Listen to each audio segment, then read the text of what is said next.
Hi, hello. Welcome back to Emily A to Z. My name is Emily and this is the start of another TBR tackle. I don't actually know if I've already done this intro or not. If I have, cool. This can be deleted. If not, here we are. What is happening? I feel out of sorts. So I just finished filming, editing, doing the voiceover for a Whip Wednesday. I'm about to work on the thumbnail for it, so that will be going up, which is fine. All of my videos are out of order, so by the time you see this, this will already been up. It's crazy, whatever. Let's talk about what I read in March. So I technically finished 3 books on April 1st. It is now April 2nd. I technically finished 3 books on April 1st, but I am counting them as March books because I read the majority of it in March. That's okay with me. I don't like doing that, but this is where we are. The 3 books I finished. Let's just go order I finished, which also corresponds to best to worst. Number 1, we have The Snow Child by A.O. and Ivy. I finished the audiobook to this. It was good? Question mark. What did I rate it? I don't remember. Let's pull up my Storygraph. I am on Storygraph. I will drop that down below. Okay, so I did technically finish this March 31st. And I thought it was going to be, I knew it wasn't going to be a 5-star. I thought it had the potential to be like a 4, maybe a 4.5. It's not, it's a 3.5. It got to the point where I got real bored and was kind of like, let's wrap it up. Where are we going with this? And I don't know, like it was good. It was fine. I would recommend this. It is a it's beautifully written. This is a great debut. I think her language and stuff is very beautiful. And I learned it's not Faina, it is Faina is the little girl's name. And it's just, it's very slow. It is very slow paced. It is emotional. It is mysterious. It's magical. It's got that magical realism where we've got this retelling of The Snow Child, which is a like Russian based folk tale. I don't know, we're following this couple and how they end up caring for not just this girl who comes to them, but also each other and how their lives change for the better because of this girl who comes into their life one day. And then she grows up and things, happen. I don't want to spoil it because it was fine. And I do think other people will enjoy this more than me. It's just a little bit, I don't want to say dull, but I'm not very literary. Like that's not my go-to genre, and that's just kind of what it felt like. But I do love a good fairy tale retelling. I'm not upset that I read it, and yeah, like go ahead, check it out. Then I finished A Sunny Place for Shady People by Mariana Enriquez. This was translated by Megan McDowell, and this is a collection of 12 short stories, all set in Argentina, following weird paranormal things, typically following our female protagonist. There is one story in here that is set from the perspective of a gay male. I rated each individual story. Let's go over it. There are a couple like art in here that was a little spooky. Okay, so story number 1 was My Sad Dead. I gave it a 3. Good start to the collection. I liked that the ghosts were visible to all, not just the protagonist. Okay, this is a short, they're all short stories.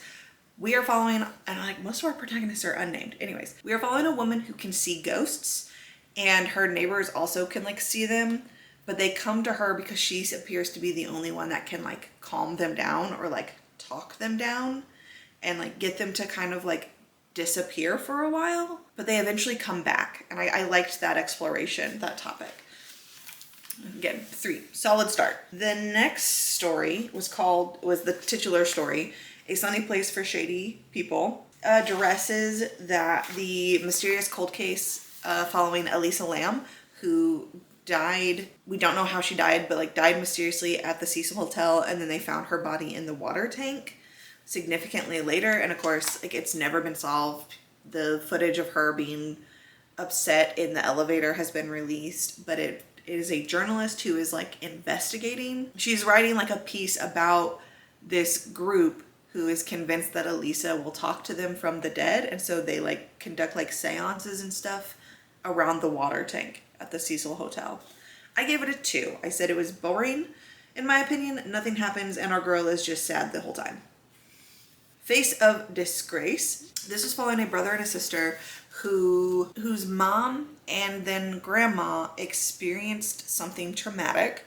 They experienced SA when they were younger by this mysterious faceless man. Eventually, they also ended their lives. Now as adults, the daughter starts to experience some really weird changes to her body, specifically her face. Like her face starts to disappear and she's hearing this like whistle at night and she doesn't know what's happening, right? She thinks weird. Nothing has happened to her. She has not been SA'd. She in fact is a lesbian and is like, I've never been with a man. I've not had sex with a man. So like this can't be happening. Her brother knows the full story, has to tell her what was going on with her mom and their grandma. And of course she's like, I don't believe it. Like this can't, blah, blah, but like her face is like disappearing. And it ends kind of ambiguously. I gave it a 4. I said, yes, good. Scary and unpleasant. Who is the whistle man? I use little like post-it notes to write my rating. The next story is called Julie. This was weird. It was just about Julie, who is a young woman that has the ability to interact with ghosts in the sense that she is having sex with ghosts. And her parents think it's a mental illness and they want her to get treatment, but she doesn't want to get treatment. She's like, I'm fine with it. I'm having a great time, whatever. And they sent her from the United States to live with her cousins in Argentina. They're trying to like get her help, right? Nothing's working. So the cousin, I believe unnamed, the cousin decides we have to get her out of here. Like they're never going to stop. They're going to institutionalize her. No. So they like make a plan and sneak her out and like send her off to some commune with people who supposedly also have experiences with ghosts. I gave it a 1 star. I just didn't like it. No. I didn't like it at all. Then we have Nightbirds. And this is all about this idea that women, like mythology, that we have certain birds and all of the birds used to be women and that something tragic happened and the women turned into these birds. Like generally speaking, that like this species of bird came from this woman, something happened. And so that's why when you hear them, their calls sound like a woman crying. We are following 2 sisters who are just weird. One has this weird like rotting disease and then the other one has like diabetes and they're just fucking weird. But I enjoyed this one a lot. This was 4.5. Excellent. Very creepy and unsettling because it's just this bond between these 2 sisters that are both just messed up. And there's death and anger and yeah. Then we have Metamorphosis. This one is all about a woman who has a like uterine issue. She has like a giant like fibroid in her uterus. So they'll go in and they remove it. And then she decides that she needs it back inside of her. And she goes to like a weird length to get her like tissue put back inside of her. Gave this a 3.5. Weird bodyish horror, but not bad. I love the sarcasm of our main protagonist. She is so sassy. And it is just, that was great. Then I have Hyena Hymns. I'm just going to say what I wrote because 3, surreal and violent, not even sure what it was about or what happened. And that sums it up. We are following, this is our gay couple, our male gay couple. They are visiting one of their family. They hear hyenas. They go to like tour an abandoned like building and they get sucked into this like alternate dimension thing. And they get beat up, violence happens. I don't know what happened, but it was scary. Clowns? ? This next story, first 5 stars. Different colors made of tears. We have a woman who works at a dress shop and she is sent on an assignment to go collect these like classic real vintage dresses from an old man who says they belong to his ex-wife and he wants them out of his house. And she goes, he's kind of weird, gives her the ick, right? She brings these dresses back. They're gorgeous, they're beautiful, jewelry stuff. But when they try them on, the women's bodies start to become horribly mutilated and broken and bloody. They're stabbed, they're cut open, like horrible things, right? Find out that this man is psycho. And like they dig him up. His ex-wife, whatever, like cheated on him, and he's like, I should have killed her, but I didn't, so I took it out on her clothes instead. And he basically imbued this like magic into the dresses so that when someone puts them on, what he wanted to do to his wife, he did through the dresses, so that it does affect the people who put them on. It's crazy, but it was so good. I gave 5. Fucking excellent. Scary, made my skin crawl. This is what I want. So good. We only got a few left. Then we have The Suffering Woman. This one was also surreal. This was like a woman who lives alone, but she is seeing basically like other people, someone else's life is through her apartment. So like she looks into a mirror and she can see someone else, but she's not seeing them in her apartment. She's like seeing into their life in their house, in their world. And she's getting, it's like their lives are being crossed somehow and they're overlapping in a weird way. And this other person's life she's seeing is a woman who is like dying of cancer.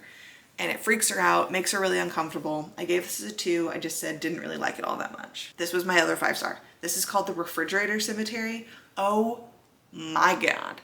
This follows a woman and a guy, and they, as children, they did a very bad thing and put another child into a refrigerator and left him in there to die. They have now since grown up. The refrigerator cemetery, right?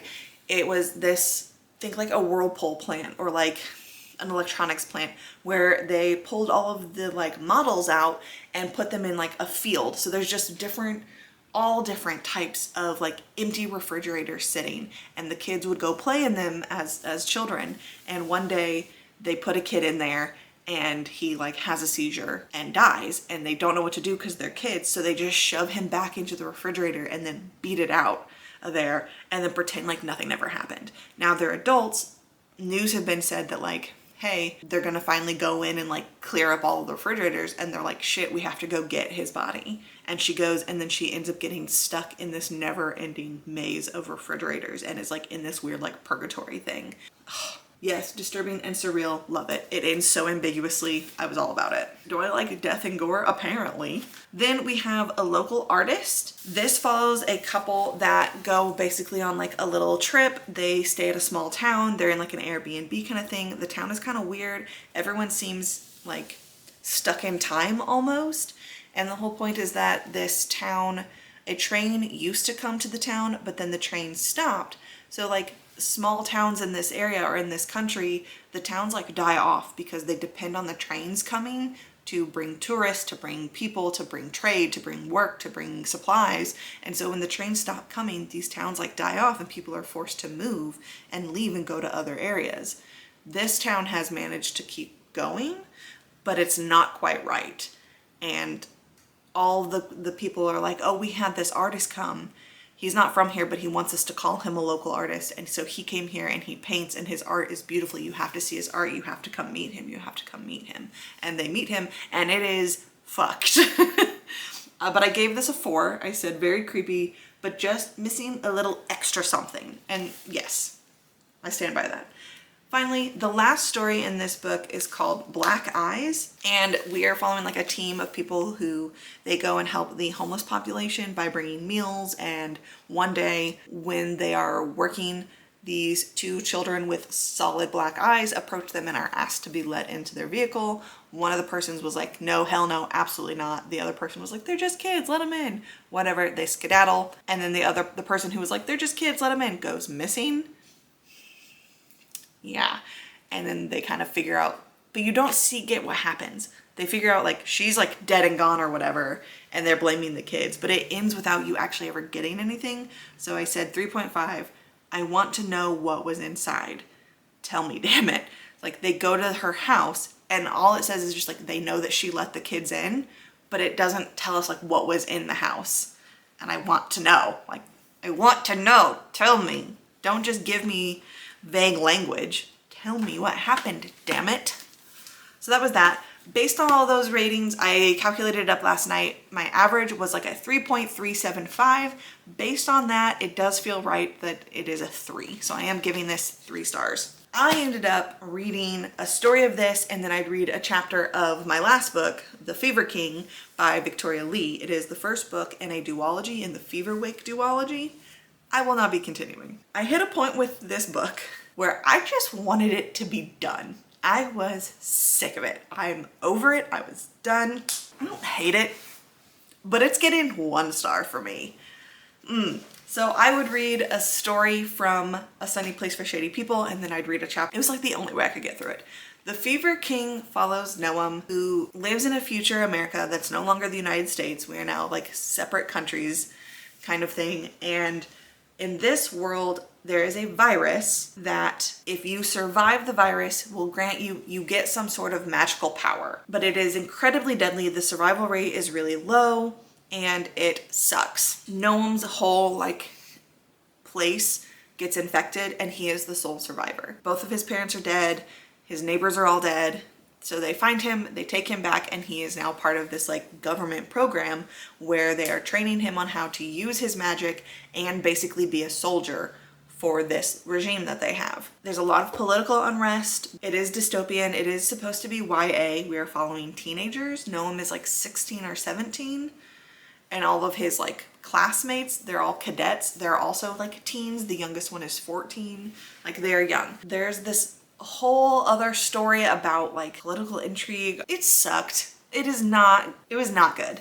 I will not be reading on. There's a lot of underage drinking, and I understand, like I'm stuck here in like my modern day times where we still have laws around children drinking and smoking, and these teens are just freely having access to bourbon and vodka and all other shit, and they drink to excess and they get drunk and they go party and they club and they smoke, and it's just like, this is not, and it's just like the adults are just fine with it. And there is also a storyline that has to do with one of the characters being abused that is a personal trigger for me. And I had a feeling that's what was going on, and then it does happen, and I hated it. There is an adult minor relationship that happens where a young man engages in another sexual relationship with an adult, and it does get filmed, which as we know is CSA or CSAM, which is child sexual abuse materials, and that's not okay, ever. And it's just kind of casually thrown in there, and that's not okay at all. And this poor kid is so traumatized, and he's not getting any help. He's not getting any support, any help at all. And then we find out like the person who's supposed to be his guardian is basically the one that's also doing it to him and like started it down this path and is hurting him. And the language is so fucked because the main bad guy that is doing, I can just say it, I don't fucking care. I don't want you to read this book. We've got a guy named Calix. He's like 120 something years old, and he took in Dara and like adopted him. He is his legal guardian. And then we find out that he is also abusing Dara, and it is implied that it is sexual abuse. But then he's like, I think of him as my son. He's my son. You're asking me to let go of my son, and it would kill me because he's my son. And it's like, bitch, fuck you, okay? Fuck you. No, absolutely not. There was some sexual content between the teenagers. Like they had sex and it just didn't feel right. And then they were like yelling at it. It was not a healthy relationship. And then like, he's like, I love you. I'm in love with you. And it's like, where did this love come from? We went from hating each other to lusting after each other. And now you're like, hey, guess what? I love you. And the big secret is that Dara's presenting power that he got is that he's a telepath and he can read minds. And so they're all mad because he's like, yeah, I've read your thoughts for the last year, so I know that you like me. The fuck? It just, no. Poorly written. I think it tried to handle adult topics for teens and it did not do it well, and it was not a good book.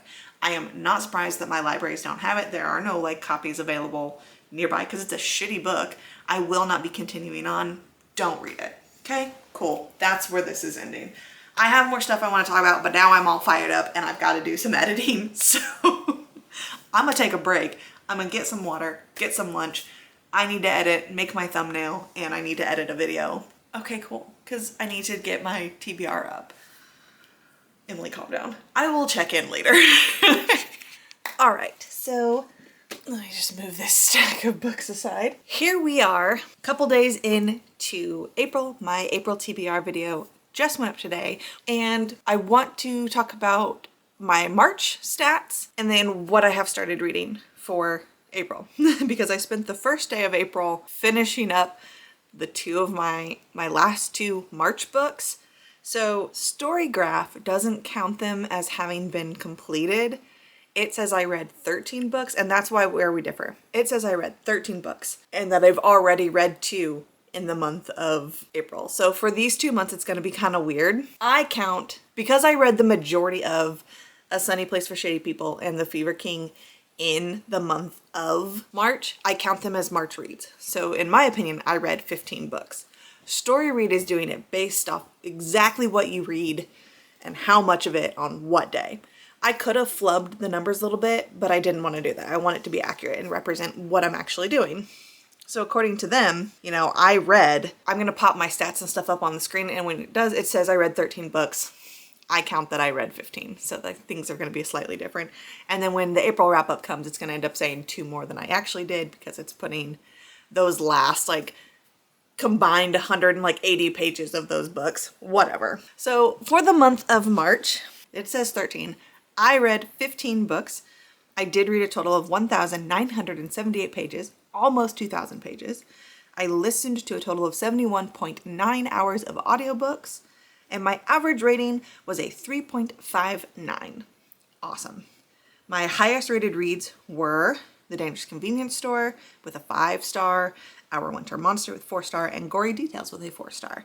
My average book length was 293 pages, and the average time to finish a book took me 3 days to finish. I love the little charts. It shows the breakdown of like how many pages I read per day, how many minutes I listened to per day. You can see I was all over the place this month, and there were several days that I did not read at all, and that's okay. I love looking at these. I love looking at stats. I love graphs. I love charts.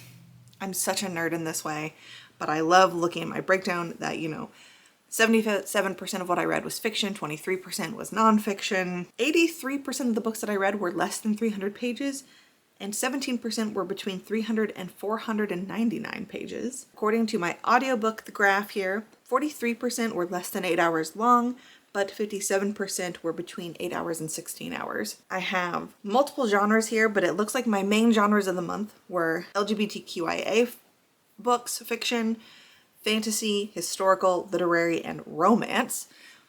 Interesting here. 4 queer books, 2 fantasy, 2 historical, 2 literary, and 2 romance. Does that equal 13? I don't think so. 2, 4, 6, 8, 12. That's only 12 books. Where's the other ones? I'm confused. And then the breakdown of how I read. 54% of my books were audio, 38% were physical, and then 8% were digital according to Storygraph. That's going to change in April because several of my books I will be doing tandem reading or immersive reading, which is where you listen to the audiobook at the same time as you have the physical book in front of you. There are a few books that I will be doing that with in April, so that's going to change. That's going to differ according to what Storygraph says I did versus what like my other stats that I keep are going to say. I will pop up the cover collage of all of the books that I read. I find these graphics, I found these off of Pinterest. At the bottom there it says it is made by Sunshine with Lil. She has an Instagram page. I found it through Pinterest and have downloaded them through Pinterest and used them because I think they're fun. I like the monochromatic like schemes.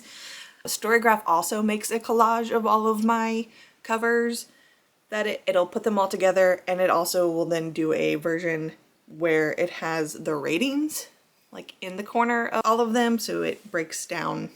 You can see that as well. Just a reminder, I do not rate memoirs anymore. I decided I will not do that because it just felt wrong to me to try and rate someone's life story. And then I just discovered this feature, and I didn't know that Storygraph did this. You can look at a calendar of your reading, so it will show the books you read on which date. Fascinating. So like, I don't know, if you're interested in seeing my reading breakdown and like how long I actually do spend reading a book, this calendar thing is so interesting to me. The date box where it has like the little book cover is the day I finished the novel, not when I started it. So each cover has a different color code, like color coded line there, and it will go across however many boxes. It starts on, like I'm looking specifically on Mostly Dead Things. I started on the 11th and finished it on the 12th. So it starts at the very far side of the 11th. And it gives a tally. It gives a number at the bottom of each box that says like how many minutes I listened to and how many pages I read.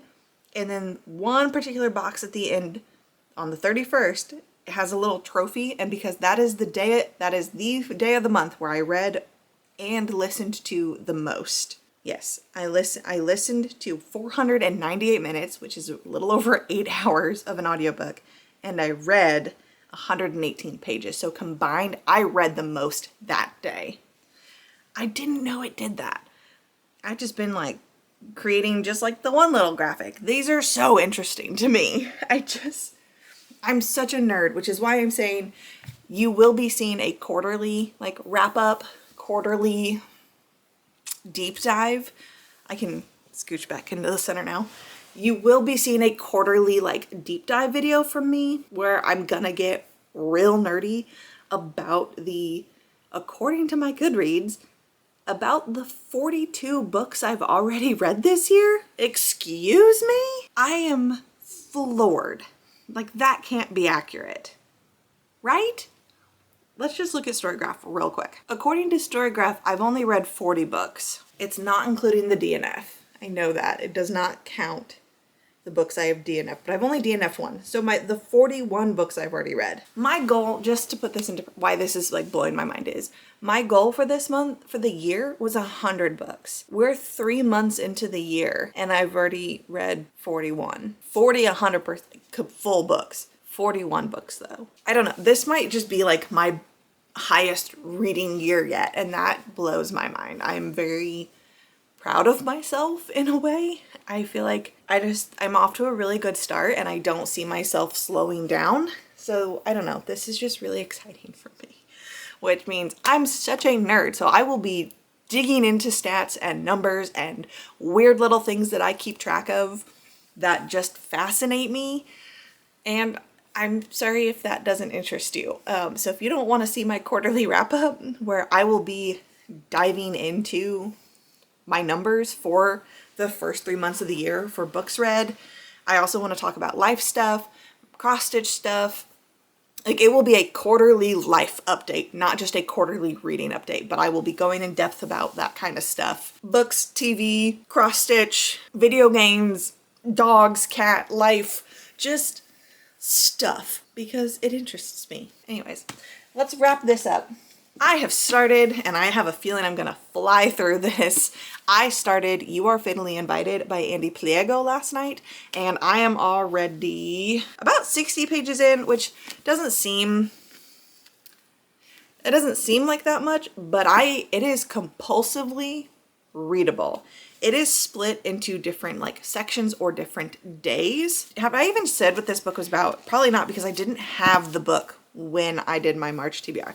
This was the Literally Dead book club pick for March. The live show that Kayla is like hosting is on April 5th. I want to have it done by then. So I have today and tomorrow to finish it.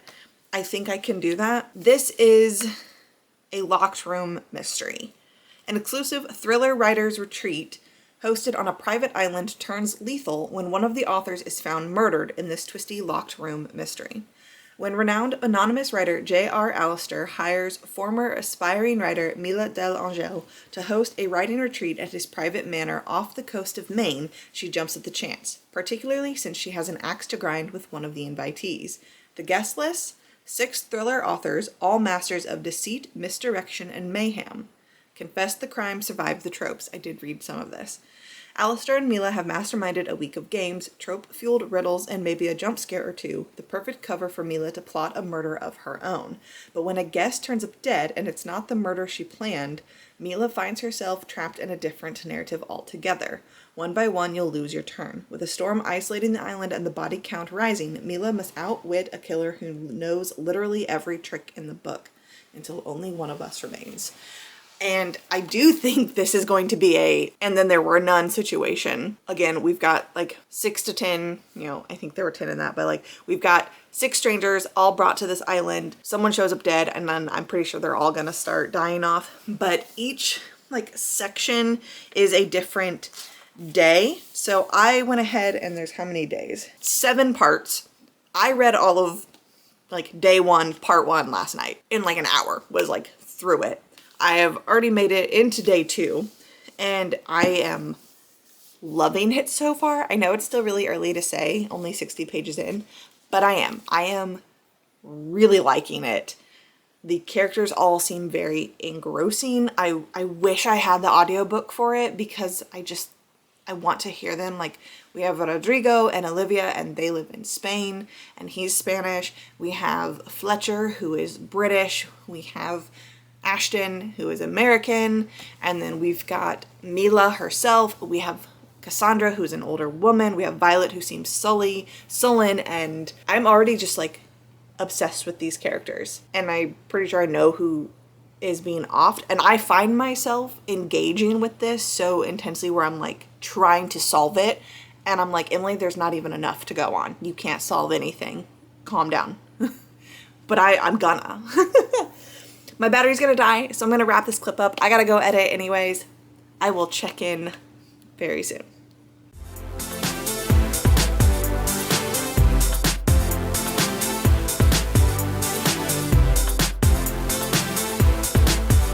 I don't know what my hair's doing, but you know what? It's fine. Hello. I'm gonna wrap this TBR tackle up because next week is National Library Week, and I want to do just a week-long vlog that is focusing on National Library Week and using library resources. But anyways, so it is Sunday. We just got home. We spent the weekend, really just one day, over with family. So we drove about 3 hours and visited family for a bridal shower. I went to the bridal shower. The boys hung out with the boys and went bowling and did stuff. It was so much fun. My husband's cousin is getting married this summer. So yes, we'll get to go back in June and celebrate there and all kinds of things. Talk about a supportive mother-in-law. We went to the bridal shower and she offered to film while we were doing some of the activities if I wanted to have content for my channel. And I was like, you're so sweet. That's so nice of you. But no, you don't have to do that. Like, we're here to celebrate. I'm not gonna film the family function kind of thing. But I just love that. But I am gonna update you on these 2 books and then wrap this up. I started this on Friday at work, and I'm only about 15% of the way into the audiobook, but I don't know what's going on, and I don't really like it so far. So I'm thinking I might just DNF. I'll decide tomorrow. I can't tell if it's just the way it's written or if it is the narrator. It does have multiple narrators. I did not like the first guy's voice. The second guy is not that much better. I don't really like their voices. I just don't really know what's going on, and it feels weird. Like, it opens with Adam someone named Darren in a police station, and then like that's like a page, and then it goes into a next section and it's Adam and his conversation is weird. I got through all of that, and then the next section is Jonathan. I'm like, maybe I need to like tandem read this because this first section is in italics and it's like third person kind of thing, and then we get like, this is the next part of this is Adam's section, and Adam is like a high school student, but then at the end of his section is another of one of these weird italicized third person highlighting whoever Darren is. Adam is the senior in high school, so then Jonathan, I guess, is his dad. So I'm currently just in this like second section of like his dad's perspective. And then I think these weird like italicized things are about Darren, and Darren is supposed to be this loner kid. I don't know what's happening. And so I think because it's disjointed, I don't know if this is something you can listen to. I think this is something you would have to sit down and read. And I don't know if I want to do that because I'm not necessarily having a good time so far. So I don't know. I think I will give it a shot with some like immersion reading, but if I'm not into it, I'm not into it, and I will just pick a different book. This is one I'm using for a coming of age prompt. This is the online reading challenge that is different genres. It is the year-long reading challenge that my library is hosting, and April's genre is a coming of age or Bildungsroman. I can get another one, and that's fine. But this, on the other hand, is going incredibly well. This is You Are Fatally Invited by Andy Pliego. I don't know why I thought Andy was a male author, maybe just because it's the name Andy, but Andy is actually a lady.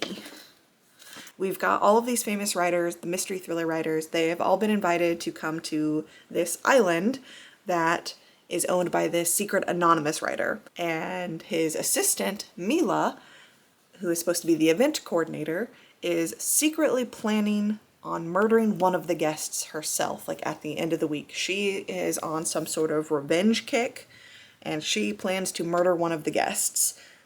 But of course, after the very first night, one of the guests ends up dead, and it is not who Mila planned on killing, and one by one it's like things start happening and they're being taken off. It seems as though all of these writers have some sort of mysterious past. They've done something not so good in the past, and now that they are in the thick of things, into the thick of it, it seems as though the unknown anonymous author, this faceless author, is wanting them to confess their sins, and perhaps they'll survive if they confess their sins. But I am really enjoying it. I am almost halfway through. I did want to finish it yesterday, but we had plans, we had things going on, but it is so easy to read and to get caught up in my opinion. Like I start to read this and I just get sucked in, and it's broken into different sections for each day. So like day 1, day 2, and it's like I get into a day and I want to read the whole day. Like I can't just stop in the middle of it. I need to know what that whole section is.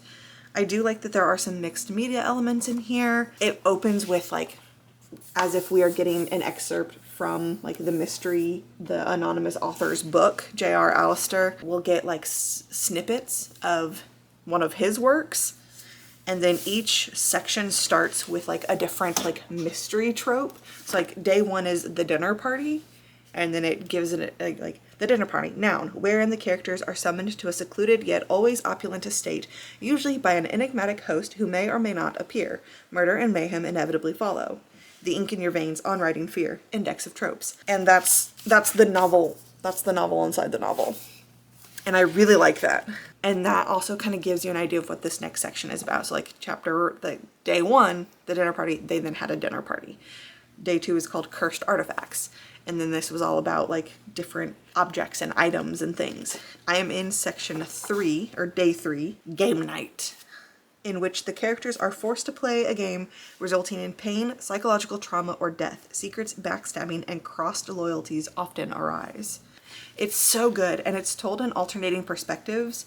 So we'll get this like novel excerpt, and then we'll get a perspective from Mila, the assistant, and then we'll get a perspective from one of the other guests. So the first day we were getting the perspective of Rodrigo, and then in a different section we're getting perspective of Cassandra, and then in a different one we're getting the perspective of Ashton. And I really like that. So we'll get Mila constantly, we get her throughout, but then we also are getting little like POVs from some of the other like the authors that were invited, and they're like how they're unraveling and their fear and what's going on. I'm really enjoying it, but I love this. I like a locked room mystery. I really do. I really want to dive back into reading this, but I also know that I have some editing that I need to do. So I need to work on that. I also have to film, edit, upload my quarterly wrap up. So, you know, things. This might have to wait till this evening. The boys are gonna go, I think, go ride bikes because it's nice, and I'm gonna try and like film and stuff while they're gone, but ugh. And Washington is doing great. I think I've already kind of shared, but Cat Buddy is doing fantastic. Like, he's basking in the sun. He's fine. He is doing. Oh, are we sassing? You have no teeth. He's basking in the sun. He's all good. So that's a huge relief. But he's all good. Everyone's good. I gotta go. I'm just rambling. Okay. Thank you so much. What am I doing? I'm not like kawaii. Okay. Be easy with the arts.